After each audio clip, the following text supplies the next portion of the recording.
Listener discretion is advised.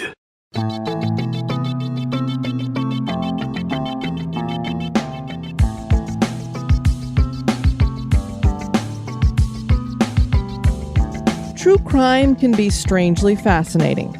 This true crime is odd, macabre, and haunted. I'm Diane, your guide into the shadows. Welcome to Phantasmal Crime. The Herald's cover story read, "If her death was accidental, it was as strange an accident as was ever conceived by the brain of Poe."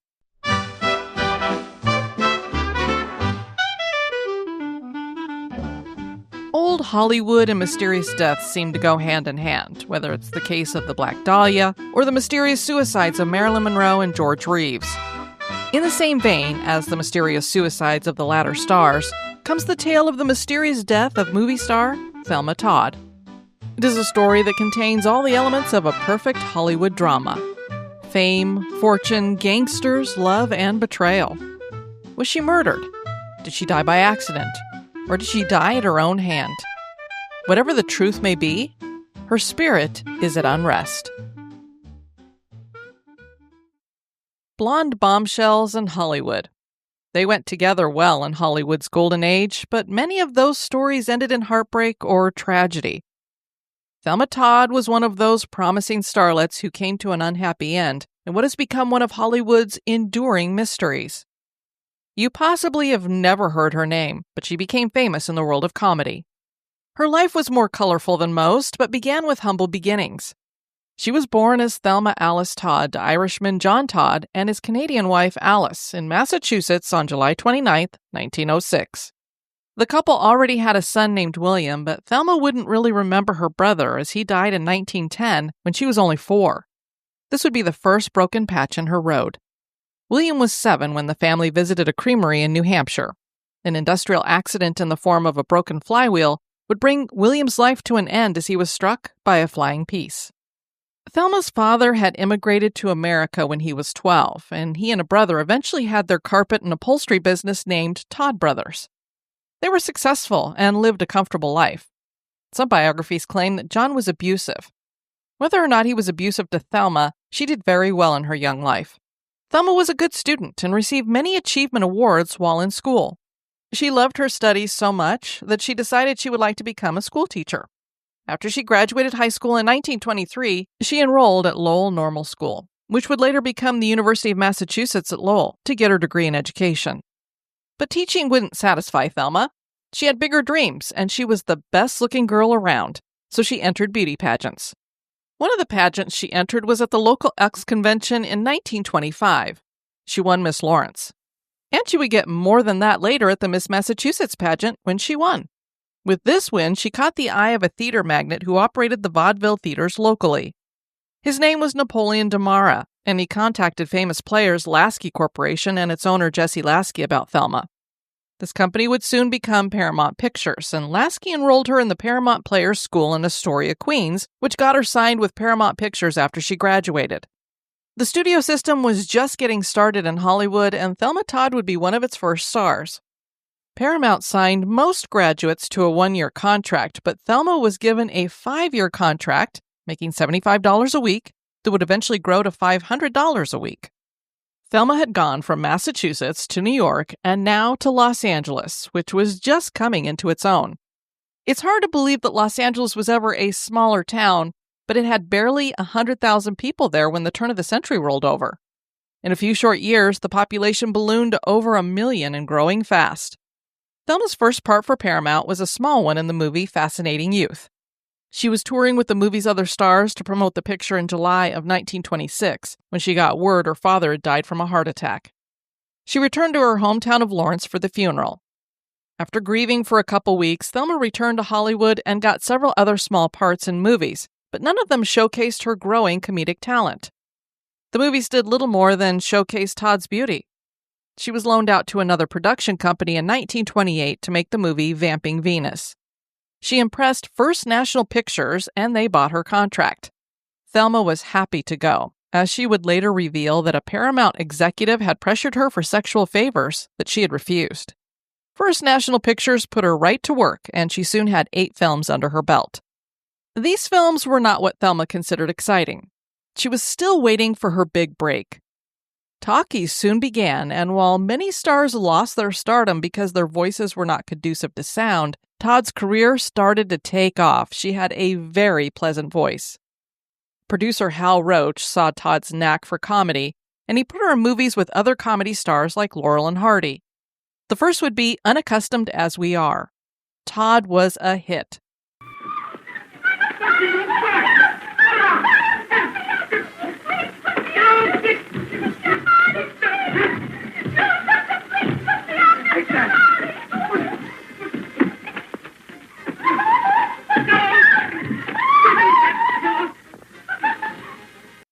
She was beautiful and had a knack for slapstick. In 1931, Todd started teaming up with Seizu Pitts in some comedy shorts produced by Roach, and they became known as the female version of Laurel and Hardy. Maybe you think I was flirting. Maybe you think I'm alive. Just because I get romantic when I gaze into them their eyes. I fell in love with you the first time I looked into them their eyes. They were a great team, and unfortunately it would get broken up later, kind of based on their success. Seizu wanted to pressure to get more money and to get more power where they had some of the royalties or the rights to the movies they were making, but Roach had done something where he had made it so that they couldn't, I don't know technically how this worked out, but the two ladies could not work together as a team. Kind of like the cast of Friends, how they all held strong together as one unified group in order to get more money for all of them. Seizu wanted to do that with Thelma, and it didn't work out that way because there was some clause in their contract that would prevent them from doing that. So Hal Roach basically told Seizu, you either take this new contract that you're up for, or you could take a hike. And unfortunately, that's what happened. And so then Thelma moved on to a new partner. And things worked out there very well, too. Thelma usually played a sarcastic wisecracker. She was excellent at it. What do you think you're doing? What am I doing? I'm going to knock that guy's block off. Oh, you and who else? Me and nobody else. Oh, yeah? Yeah. She would also star in 2 Marx Brothers movies. Stan Laurel really enjoyed working with Todd, and he took her under his wing, helping her get roles in other films, and the two became great friends. By the time she died, she had made 61 comedy shorts for Roach Studios alone. Thelma didn't just tackle comedy, though. She was also making dramatic films. She got the female romantic lead opposite Chester Morris and Roland West's Kosare in 1931. The next time you see me, I'll be taking money your father wouldn't have the guts to take. Only there'll be no widows or orphans where I'm going to get mine. And to think that I wasted a perfectly good kiss on you.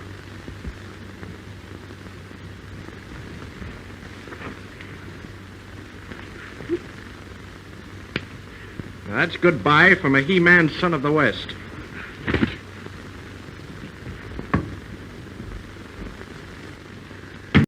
West talked Thelma into taking on the stage name of Allison Lloyd because he didn't want people stuck on comedy when they saw her name. I guess he figured they wouldn't recognize her. The way he put it to the press was so, quote, no taint of comedy might cling to her skirts. The movie Kosare was filmed on Catalina Island, and while there, Roland and Thelma flirted with each other and got very friendly. The problem was that Roland was married to silent screen star Jewel Carmen. He decided that Thelma was just an infatuation and not worth losing his marriage over, and he told Jewel he wanted to go cruising, so they left for the high seas. And that was okay with Thelma because she had no problem getting men. She didn't need to get tangled up with a married man. She had a rich social life, dancing at the chicest nightclubs in Southern California, places like Trocadero and the Macombo. All the Hollywood parties wanted her in attendance, and everybody called her Hot Toddy, and one of the reasons for the nickname might be the fact that during Prohibition, she snuck 6 bottles of premium Scotch whiskey past custom agents by sewing them into her mink coat. She wore a revealing costume under the coat, and when custom agents asked her to open it, they were a bit scandalized, and they told her to go home and put some clothes on. And of course, it was a playoff of her last name as well, Todd Toddy. While West was away, Thelma met agent and producer Pat DiCicco. He was the son of the man they called the Broccoli King. And that man really was a big deal when it came to broccoli. He pioneered the growing of it, and he marketed it across America.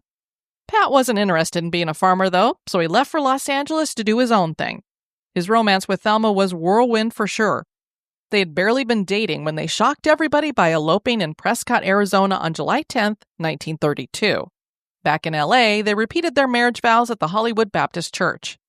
The relationship was tumultuous, and the two fought often, many times devolving into physical abuse. Todd broke DiCicco's nose, and he hit her so hard she needed an emergency appendectomy. During the marriage, Todd became hooked on diet drugs.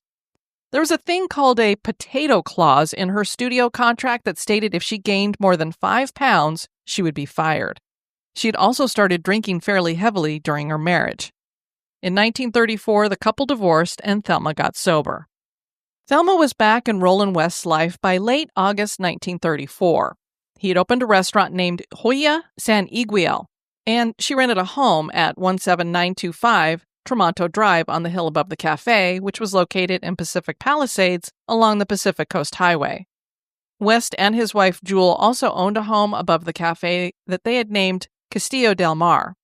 West and Todd continued in their affair, and I'm not sure if Jewel knew about it or not. Maybe she just looked the other way, because she and West partnered with Todd in the cafe and renamed it Thelma Todd's Roadside Rest Cafe.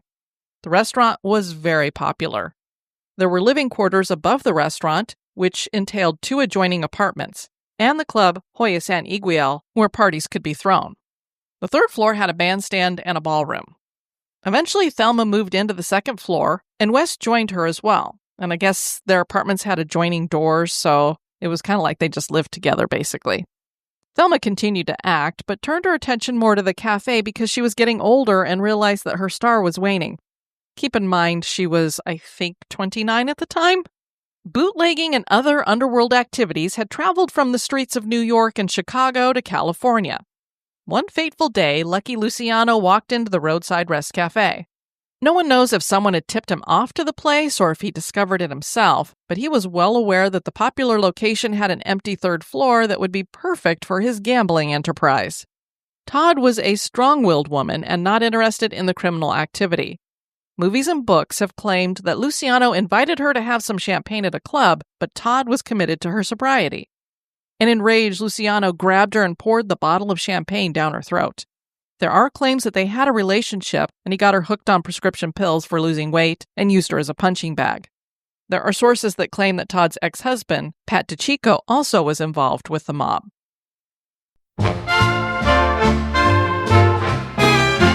On Saturday, December 14th, 1935, Todd attended a dinner party at the Trocadero, a popular restaurant in Hollywood, and I'd mentioned it earlier. It was a place she really liked to go dancing and such. The party was in her honor, hosted by Stanley Lupino.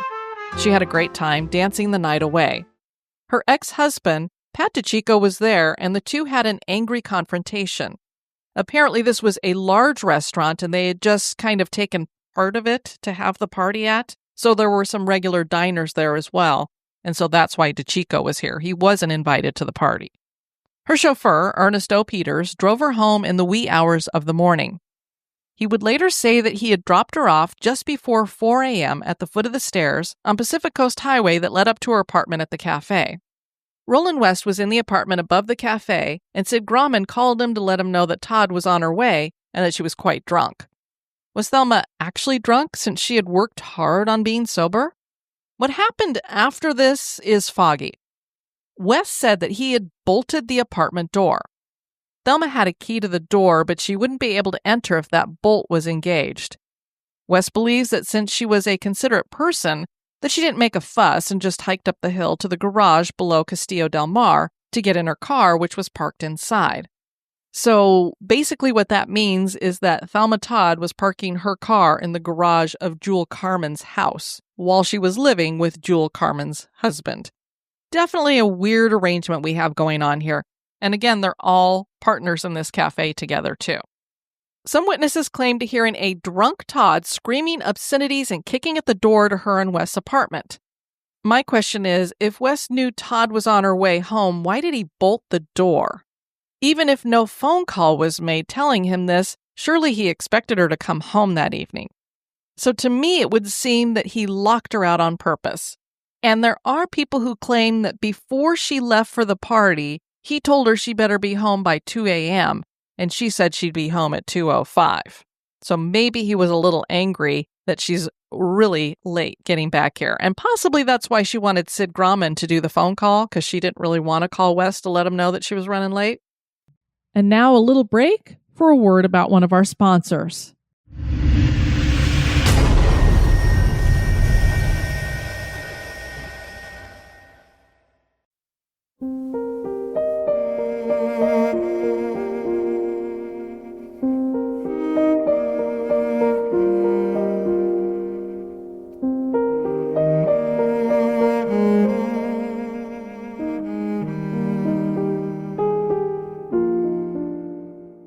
Thelma was inside her chocolate brown 1934 Lincoln Phaeton convertible on Monday morning, December 16th, 1935. That's where her housekeeper, May Whitehead, found her. Todd's body was slumped over onto her left side in the front seat. Her head drooped over the edge of the seat with her hands cupped near her face. The maid thought she had passed out this way and slept in the car, still wearing her diamond jewelry and mauve and silver evening gown and a mink coat. The maid then noticed that Thelma's legs were unnaturally situated, twisted from the center of the seat down towards the driver's side floor with one foot resting next to the foot pedals. There was coagulated blood near the top of her head, as though she had struck her head on something, most likely the steering wheel. Whitehead, of course, figured out that Thelma was not sleeping, that she was actually deceased. Whitehead contacted the cafe's treasurer, Mr. Smith, first, and then she drove down to the cafe to pick up Roland West after Mr. Smith buzzed him to let him know that something was wrong with Thelma and that the maid May was picking him up. He hopped in the car, and they returned to the garage. West ran in and touched Thelma's face. He also used his handkerchief to wipe away some of the blood. Whitehead then went to the main house to pick up West's sister-in-law, Alberta, and her husband, Rudolph. West told Rudolph to drive his car to get the police and a doctor. He asked the maid to call Thelma's mother. Then West proceeded to survey the scene. He could see that the ignition button was pushed in on the car. Nothing seemed to be missing from Thelma, so she hadn't been robbed. She was still wearing her diamond jewelry, of course. Any blood that was on her or in the car seemed to have come from her hitting the steering wheel. LAPD Captain Bruce F. Clark arrived on the scene with several officers. West shared his observations, and Clark agreed with the assessment. Except there was this one weird thing. The car still had 3 gallons of gas in the tank. Why was the engine shut off? Who shut off the engine? There didn't seem to be foul play, and this doesn't look like suicide since there was no note, and Thelma had never expressed suicide ideation, according to West. The officers on the scene and Detective Clark came to the conclusion that a cold Thelma Todd had started her car's engine in the closed garage so she could stay warm, and that she fell asleep and died from carbon monoxide poisoning. But the first doctor on the scene, Dr. Philip Sampson, thought that Thelma may have had a heart attack. He was told that Thelma had heart trouble, and her mother, who arrived on scene at this point, as did several of Todd's friends and a flock of journalists and photographers, told the doctor that the heart trouble was so bad that a life insurance company had recently refused Thelma coverage. Although with such a bad ticker, one has to wonder how she was able to hike up the steep hill to the garage and dance the night away earlier. So a lot of pictures were taken. You've got people all over the scene. We've discussed this on the main feed at a lot of these crime scenes that people would just walk right through it, and so you would have a lot of contamination and such. Todd's body was removed from the car in the garage and taken for an autopsy. Then Detective Clark had Thelma's body transported to Todd and Leslie's mortuary in Santa Monica. The body was looked over at the mortuary, and a temporary tooth was found loose in her mouth. A coroner's inquest was held on December 18th, and the coroner stated that there was no signs of violence on the body other than a contusion to her lower lip. But other reports claim blood and bruising was found. Some claim she had broken ribs. The carbon monoxide saturation of her blood was 70%, a lethal dose. The time of death was fixed at 5 a.m. Sunday morning. A jury concluded that the death appeared accidental but called for further investigation. Obviously, something did not seem right to them. A grand jury went through 4 weeks of testimony, and they could find no evidence of murder. The LAPD had at first believed this was suicide, but after the grand jury conclusions, they closed the case as accidental death. Todd was laid out for viewing, and then she was cremated. Her mother kept the ashes, and then when she died, Todd's ashes were placed in her coffin, and they were buried at Bellevue Cemetery in Lawrence, Massachusetts, together. The two women had been incredibly close and lived together most of their lives. So when Thelma Todd went out to Hollywood, she took her mother with her. Now, there are so many questions when it comes to this. Obviously, that's why this is called a mysterious death. Didn't Todd know that running a car in a closed garage could be dangerous? I would think that most people, even back in the 1930s, would know that. And if she wanted to be in a warm car, there was another car in the garage that would have made more sense because it was a fully enclosed car. Todd's convertible, the Phaeton, had no windows, and it was a convertible top, so that wouldn't be very solid or warm either. If she needed warmth, there were places she could go to warm up. A previous time when she was locked out of the apartment, she broke a window to get in. She clearly had keys to her car. Why not drive somewhere? Unless she really was drunk. Then she wouldn't be thinking straight about anything. The autopsy revealed that her blood alcohol level was 0.13, which is considered a moderate level of intoxication. So she's not falling down drunk or blacking out, but she's very impaired. Considering that 0.08 is illegal for driving, she shouldn't be driving anywhere at this point. The overhead light in the garage wasn't turned on. Wouldn't she have turned that on so she could see what she was doing? And to me, suicide should never have been on the table because there really was no evidence for it. Thelma had a big movie she was going to start filming that very Monday she was discovered dead. There was no note and no indication from her that she wanted to die. There were some friends who said that she could get kind of melancholy. And on the drive back to the apartment, her chauffeur said that she was very quiet in the car, which was not normal for her. She was usually very chatty. And he would always offer to walk her to the apartment. And she told him he didn't need to do that this time, which, again, he said was very unusual for her. But nobody ever felt that she was depressed enough to want to take her own life. And she had just bought over 100 Christmas presents for friends and family that were sitting back at the apartment. Stanley Lupino, who had thrown the party for Todd, had danced with Thelma and talked to her about a new film he wanted her to star in. He told the papers, "No one could have been in better spirits or more brilliant and sparkling than Thelma. She was the life of the party. There was nothing in her manner to indicate that anything was worrying her." One of my biggest questions is, how did the car stop running? It still had fuel in it. The guy who lived above the garage never heard a car start, and Todd's car was said to be very loud. Thelma's mother had wondered how her daughter with a weak heart managed to even climb the hill to the garage.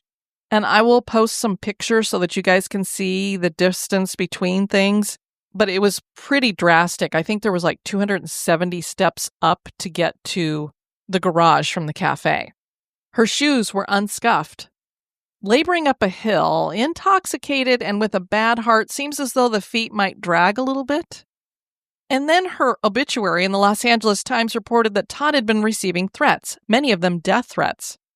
2 people were arrested in New York City for trying to extort Todd for $10,000.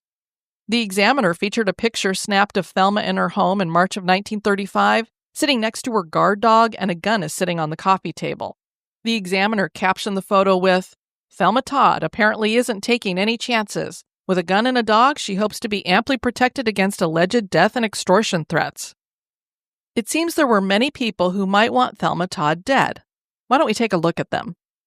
The first is her mother, who stood to inherit everything, and she'd been telling friends she planned to buy a mansion soon.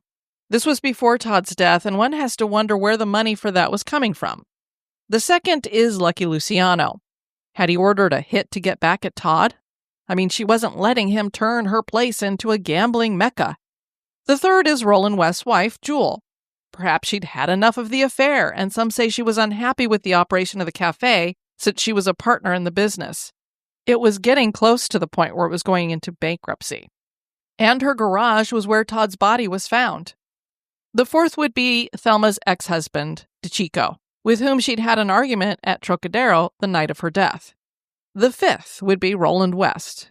Why didn't he make sure Todd got to bed safely? Where was he as she trudged up the road to the garage where she died? Why did he lock her out? The sixth possibility is a stranger, perhaps someone who had been sending the death threats.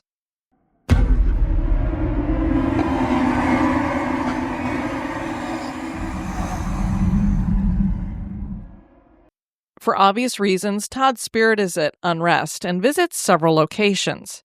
Is she trying to help clear up the mystery of her death, so we know definitively whether she was murdered, the victim of tragic circumstances, or committed suicide? The very first supernatural thing that occurred was testified to by Thelma's friend, Mrs. Wallace Ford. She claimed she'd received a call from Todd on Sunday afternoon around 4:30 p.m. Todd identified herself on the phone by the nickname Ford had coined, Hot Toddy. Thelma asked if she could bring a guest, and Ford asked if she was bringing a female friend. Todd giggled and said the guest would be male, but she wouldn't say who. She simply told Ford that, "I want to have the fun of seeing your face when I come through the door." The call was made when Todd was already dead. Remember, the coroner had said that she had died at 5 a.m. on Sunday morning, and this call came at 4:30 p.m. on Sunday. An LAPD officer, A.R. Kalmeyer, told the people assembled for the inquest that the phone records from Todd's home revealed no calls to Ford that day. One of Todd's favorite haunts is the location that once housed her roadside rest cafe. Her full-bodied apparition is usually seen wearing a glamorous gown with a mink coat thrown over it, and she has jewels adorning her neck and hands. She's also seen standing on the staircase of her former residence. She does not speak or interact with anyone, so these hauntings may be more on the residual side. The garage where she met her end is rife with activity. One item that has been reported several times is the sound of a car running in the closed-up garage. What makes this strange, other than the fact that it is dangerous to run a car in a closed-up garage, is that this garage has not stored cars for years, so the sound cannot be coming from a real car. There is also a strong scent of, people say carbon monoxide, but obviously that's odorless, so maybe some kind of exhaust that a lot of people are smelling here when there's no cars around. Are these sounds and smells residual repeats of her tragic death? Thelma Todd had been the ice cream blonde and made over 120 films in her short life. She was one of the funniest women around who proved she had more than just good looks. She was a real talent. What happened to her? Did someone murder her? A jealous lover, perhaps? Did she decide she'd had enough and so took her own life in a painless way? Or was she drunk and not thinking straight and accidentally killed herself with carbon monoxide? Does Thelma Todd's ghost walk this side of the veil? That is for you to decide. So what do you think happened? Let me tell you what my thoughts are here.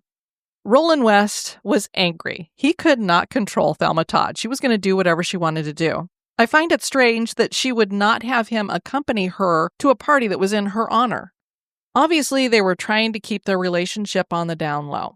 And in a lot of the testimony that I read, you could see that Roland West was trying very hard to keep any idea that they might have had a bigger relationship than just business partners and friends out of the limelight. Part of it was probably for himself, but he also wanted to protect Thelma's good name. And a lot of people were doing that to try to protect her. Many people said, oh, she wasn't drunk when she was at the party, and she didn't leave drunk, and, well, maybe she had a glass of champagne. Clearly, she did some kind of drinking. There are people who wonder if she really died on Sunday morning, or if she'd been alive on Sunday, had drank more, and then that's when she ended up having something happen to her. But I really feel like she died when they said she did. So you've got Roland West. He's clearly not happy with her. So she goes off to the party, and he deadbolts the apartment. He is not going to let her come in. I guess he's forgotten that when this has happened before, she's broken a window. Why she didn't break a window this time, I don't know. But I think she really did make that climb up the hill. When she came into the garage, she more than likely turned the lights on so that she could see everything. Got into her car, started the engine, and maybe she didn't realize how short of a time it takes to have carbon monoxide overcome you. It would have probably only taken a couple of minutes because this was not a very large garage and the tailpipe was right against the wall. So she quite easily was overtaken by those fumes, and I think she fell against the steering wheel, and that's how she had some of the damage to her face. And so I really do feel it was an accident. I think that Roland West, he had to have come looking for her, don't you think? I mean, you expect her to come home from a party and then you don't see her the whole next day? I feel like he went up there and saw that she was in the garage. He's the one who turned the lights out, maybe when he walked out or something. Her door had been left open on the driver's side. I don't think she would have left that open, especially if she was trying to keep warm. I don't know. So I think he had to have opened that door to check to see that she was actually deceased. And so he just left the door open. And then I guess he went back to the apartment and just waited for May to discover her and everything to start rolling as it did. Maybe he thought he would be blamed if he was the one who reported it. I don't know.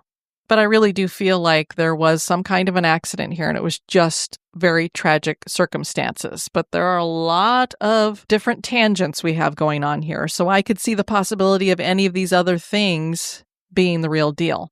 And the police did do a lot of tests to see what would make that car stop, and apparently her car did have some issues. The first test, it stopped within 2 minutes and 46 seconds, I think. The next test that they did, it took about 4 minutes before it stalled out, and then it was 46 minutes after that. They found that when the car was warmed up, it wouldn't stall out as much. So possibly the car just stalled out at some point, and she was already dead or passed out at that point when the car finally did stop. Love to know what you guys have to say about this. What do you think happened to Thelma Todd? Reporter Aggie Underwood was a woman before her time.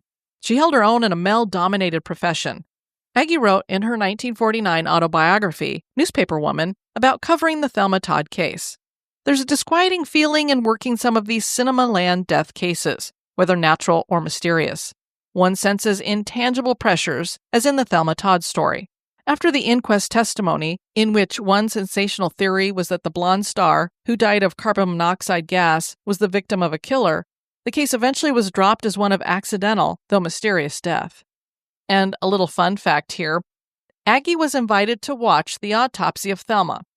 Her male colleagues were testing her, making bets she wouldn't last more than a few minutes. In the end, it was only her and the coroner left in the room when the autopsy was completed. I encourage you to check out more about Aggie Underwood, an amazing woman. I also want to say that much of the information I got here is from the most accurate account, the most accurate book out there. And this was written by Patrick Jennings and Marshall Crotty, and it's named Testimony of a Death, Thelma Todd, Mystery, Media, and Myth in 1935 Los Angeles.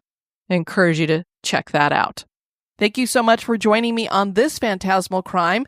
If you have a true crime that has something paranormal connected to it that you'd like to hear about, you can write me at historygoesbump@gmail.com. I've been your host, Diane. Join me on the next episode for another trip through the shadows. This has been a production of History Goes Bump.